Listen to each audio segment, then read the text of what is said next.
अच्छा, तो जैसे यहाँ पर हमारे पास ये पोजीशन है, उसमें उसने सॉल्ट एनालिसिस बोला है, बट थोड़े डिफरेंट है। फ्रॉम द वेरी स्टार्ट उसने हमें को दे दिया। क्या मतलब फ्रॉम द वेरी स्टार्ट का? वो बोले कि lead two chloride PbCl2 is a insoluble salt.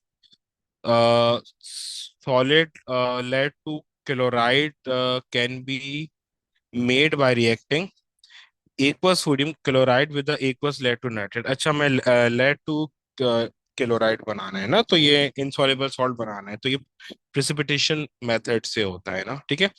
अब इसके लिए we are reacting NaCl plus PbNO3 to form NaNO3 and our main salt that is PbCl2। Describe how to make a pure and a dry sample of a solid lead to chloride. You are provided with a solid sodium chloride and solid lead nitrate distilled water in a common lab apparatus. So ये अभी जो हमारे पास NaCl aqueous लिखा है, अभी ये aqueous ये बने नहीं है, ये सॉलिड फॉर्म में है। तो सबसे पहले आप क्या करोगे? Make a solution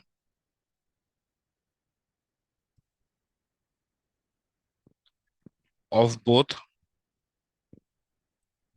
NaCl and PbNO3 separately by adding water to them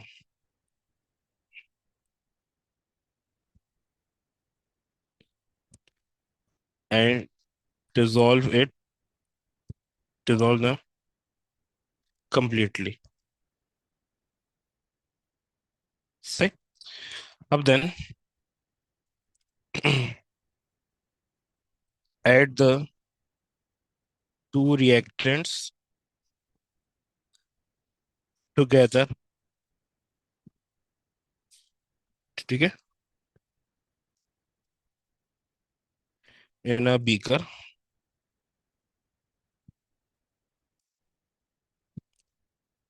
so they can react to form solid PbCl2। तो ये solid PbCl2 जो वो बना लेंगे, then we will filter filter the solution,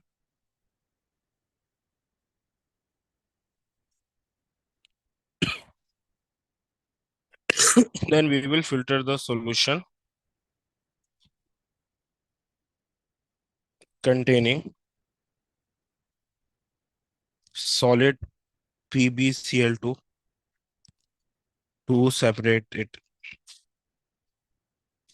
से हमने इसको सेपरेट कर लिया, then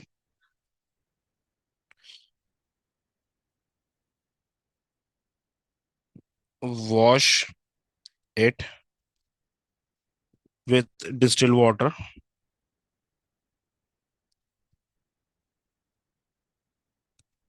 and leave to remove impurities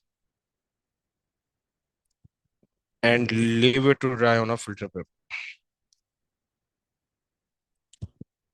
Leave it to dry on filter paper or on oven।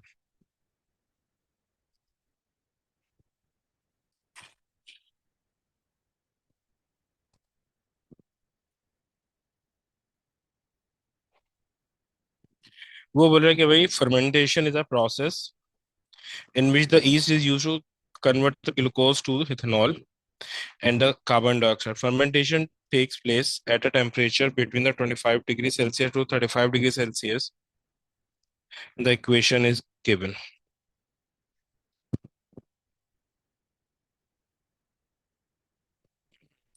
A student investigates the rate of reaction between the calcium carbonate and a dilute hydrochloric acid. Figure 1.1 shows a part of the apparatus the student uses. The student determines the rate of reaction by measuring the volume of the carbon dioxide produced in a fixed per time. We are doing a reaction of HCl with calcium carbonate. Here I am not balancing the equation, क्योंकि यहाँ पर balance करने का कोई फायदा है नहीं। मैं सिर्फ बता रहा हूँ कि क्या बन रहा है ना। Calcium carbonate plus CO2 plus H2 इस फॉर्म। ठीक है, तो कैल्शियम कार्बोनेट वो गैस है।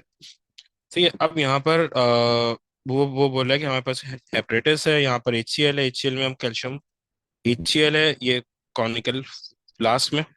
यहाँ पर हमारे पास एक पूरा सेटअप है, यहाँ पर HCl है।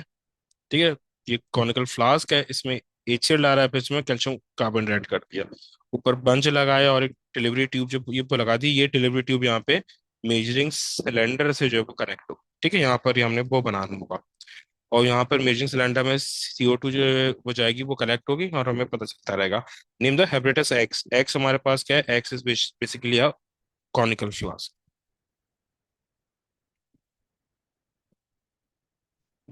X is conical flask. The student, the student has incorrectly positioned the delivery tube in the apparatus shown in the figure 1.1. Complete the figure 1.2 to show the correct position of the delivery tube and also the rest of the apparatus the student used to collect and measure the gas. देखो यहाँ पर जो mistake क्या है, यहाँ पे ना उसने डिलीवरी ट्यूब को लिक्विड के अंदर, HCl के अंदर जो टिप कर दिया। तो भाई यहाँ पर ये यहाँ पे होनी चाहिए थी, ताकि जो वो गैस ये निकले उसको ये कलेक्ट जो है ना वो कर दे। सही, जो एसिड का लेवल है उससे ऊपर जो है ना डिलीवरी ट्यूब जो है वो होनी चाहिए। तो इसमें ये सबमर्ज है, तो ये पता कैसे जब वो चलेगा, गैस ये कलेक्ट कैसे जब वो करेगा। ठीक है। तो आप क्या करोगे यहाँ पे, एक डिलीवरी ट्यूब जो इस तरीके से बना दोगे।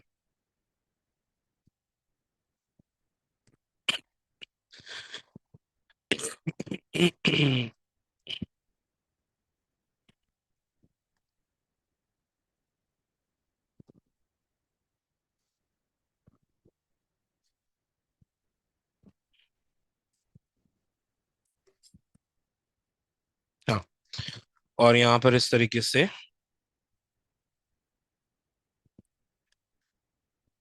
सिरिंज से जो है ना आप ये कनेक्ट करो।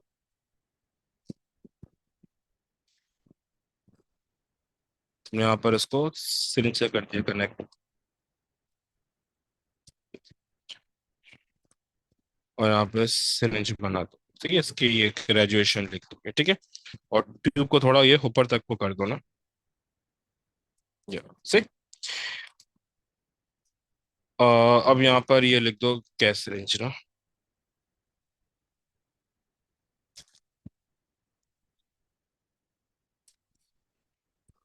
अब वो बोले कि the student collects 48 cm cube of a carbon dioxide during the first 2 minutes.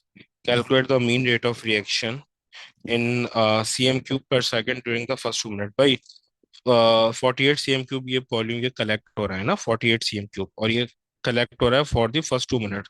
First 2 minutes को अगर मैं सेकंड में करूंगा तो 2 × 60 इट इज 120 सेकेंड्स, तो डिवाइड बाय 120, तो ये हमारे पास आ जाएगा 0.4 सेंटीमीटर क्यूब पर सेकेंड। 0.4 सेंटीमीटर क्यूब पर सेकेंड, तो ये हमारे पास इसका आंसर। अच्छा, इसके बाद वो बोल रहे हैं कि भाई the student uses chromatography to separate the dyes in the food coloring।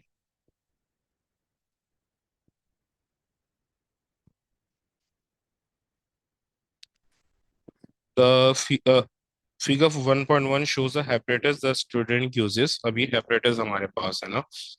अब भाई ये दो बोटाइज हमारे पास हैं। ठीक है, अब जो भी हमारे पास फूड कलरिंग में जो यहाँ पर हमने किया, तो ये फूड कलरिंग के फुटाइज जो बस ये सेपरेट हो गए। ठीक है, हमने क्रोमेटोग्राफी पेपर जो है वो डाला बीकर में, बीकर में को सॉल्वेंट था। क्रोमेटोग्राफी ये पेपर ने जो हमने यहाँ पे ये इंक जो फूड की कलरिंग का स्पॉट को लगाया था उसको एब्जॉर्ब किया, और उसके रिस्पेक्टिव ये कंपोनेंट ये ब्रेक कर दिया, यानी सेपरेट कर दिया।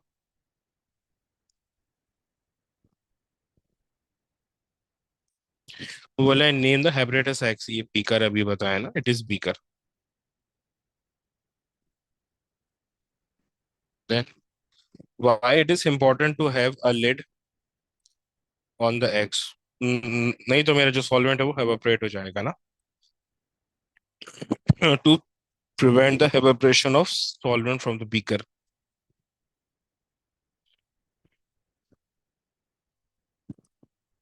To prevent the evaporation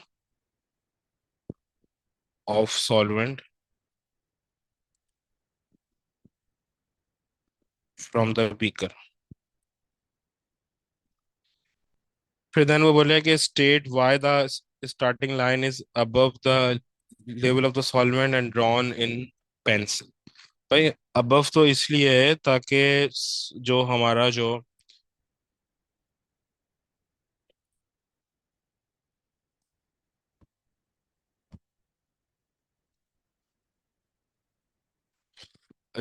जैसे कि अगर हम ये जैसे यहाँ पर है ना, देखें ये हमारा सॉल्वेंट का जो लेवल है इसको मैं शेड कर देता हूँ, ये सॉल्वेंट का ही लेवल है, ठीक है. और हमारी जो लाइन है वो ये, जो लाइन है हमारी वो ये है, ठीक है. अब ये जो वो लाइन है ये सॉल्वेंट से ऊपर है, क्यों? क्योंकि अगर ये सॉल्वेंट से ऊपर नीचे होती तो सॉल्वेंट इसको अपने अंदर एब्जॉर्ब जो वो कर लेता. तो ये सॉल्वेंट में ही मेरी लाइन जो है ना एब्जॉर्ब हो जाती. अब ये सॉल्वेंट वो कर क्या रहा है, वो एब्जॉर्ब हो रहा है क्रोमेटोग्राफी ये पेपर में. तो सॉल्वेंट ऊपर की तरफ ये एब्जॉर्ब करता हुआ ये वो जा रहा है, यानी एब्जॉर्ब ये होता हुआ जा रहा है, तो साथ साथ ये डाई भी जो है वो ऊपर की तरफ जो ये वो मूव कर रहा है अपने वो कंपोनेंट में वो सेपरेट हो रहा है. So the dye doesn't dissolve in the solvent as dye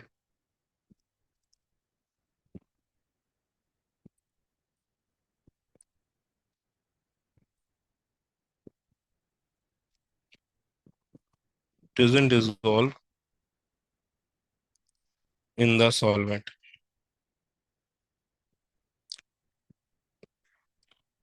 अच्छा फिर then why it is drawn in the pencil, तो with the pencil, as the pencil is insoluble, it is made up of graphite and then it is insoluble in the वो solvent ना, ठीक है. नहीं तो वो लाइन ही pencil में जो है वो सॉरी जो अगर ये हम किसी पेन से किसी भी डाई से ये अगर किसी भी हिंग से ये लाइन बनाते तो वो सॉल्वेंट में डिसॉल्व हो जाती ना. तो हमें वो पता ही नहीं चलता कि हमारे पोटाई ने कितना डिस्टेंस जो वो कवर किया है, तो इसलिए वो पेंसिल बनाते हैं the pencil is insoluble.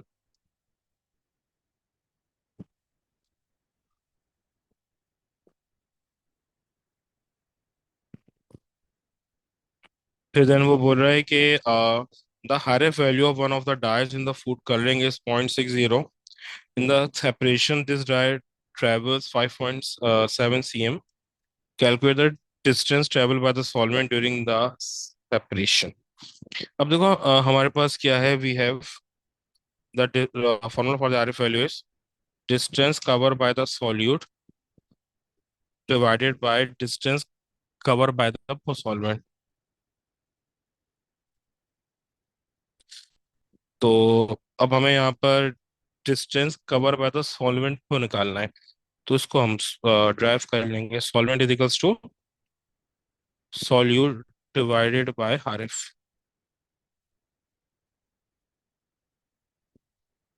Solute ने 5.7 सीएम का डिस्टेंस जो कवर किया है और आरएफ वैल्यू 6.0 है. तो आंसर आ जाएगा 9.5 सीएम सेंटीमीटर्स.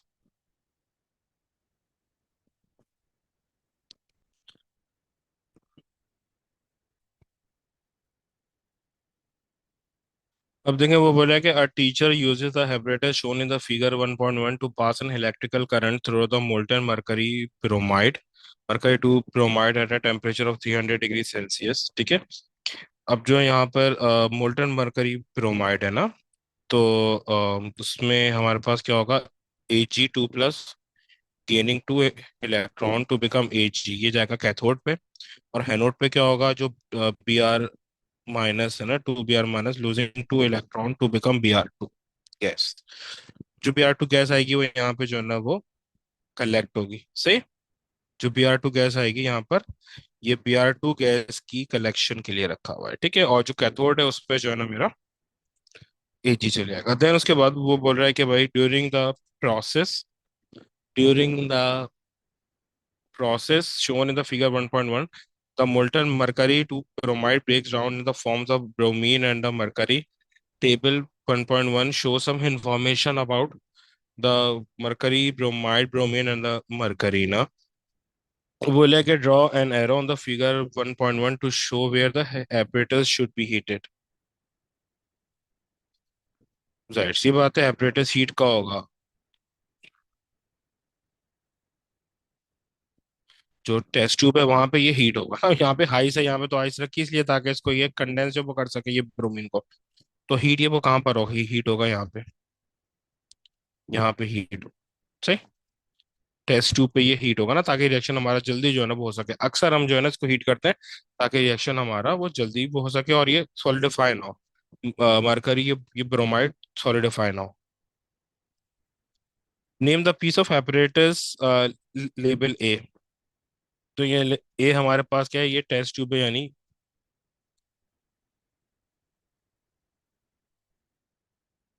ये हमारे पास क्या है, ये बॉइलिंग ट्यूब है यानी टेस्ट ट्यूब है ना. टेस्ट ट्यूब बोलो बॉइलिंग ट्यूब बोलो बात नहीं, नॉर्मली इसको टेस्ट ट्यूब बोलते हैं. यहाँ पर तो हम ये बॉइल कर नहीं रहे तो टेस्ट ट्यूब बोल. Then name the process in the figure 1.1 which breaks down the mercury bromide electrolysis. Electrolysis के जरिए हो रहा है ना ये. ठीक है.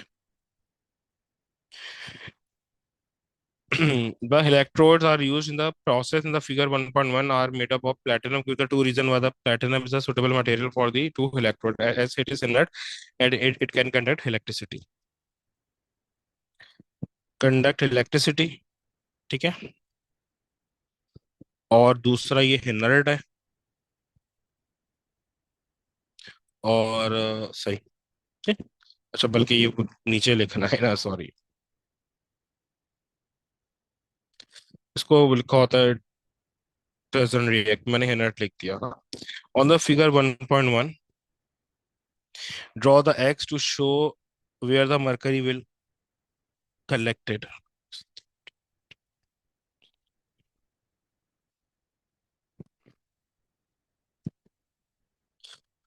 Draw where the mercury is collected. Mercury electrodes में वो ये कलेक्ट होगा ना. ठीक है, यहाँ पर मरकरी मेरा कलेक्ट हो रहा होगा. ठीक है, नेक्स्ट बात आती है. फिर देन उसके उसको बाद बोल रहा है कि explain why ice is used in the experiment basically to condense a bromine gas ना. अभी मैंने बताया था ना, टू कंडेंस द